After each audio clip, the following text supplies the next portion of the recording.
Here's some reasons why your PCOS diagnosis might be incorrect. If you were only diagnosed to have PCOS by an ultrasound, they saw polycystic ovaries and were like, you have PCOS.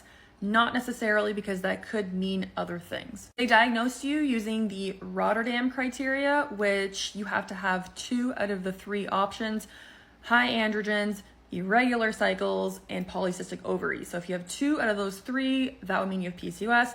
But if you have irregular cycles and polycystic ovaries, that doesn't necessarily mean you have PCOS, because what about the high androgens? PCOS is classified by having high androgens. That could easily be hypothalamic amenorrhea, and then we're treating 2 different things there. Perhaps you just got off the pill, and prior to going on the pill, your periods were regular, but then getting off a pill, now they're irregular, and now your doctor's telling you that you have PCOS.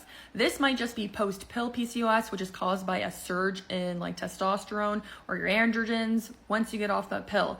Now, this is just temporary and it tends to go away. Supplements can help with any of like the physical symptoms you're doing, but then if they're giving you a diagnosis that like maybe you're infertile, no.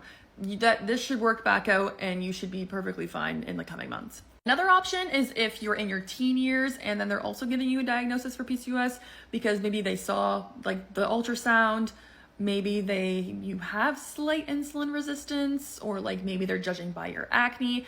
This can be normal at that age, and cycles should regulate within like a couple years.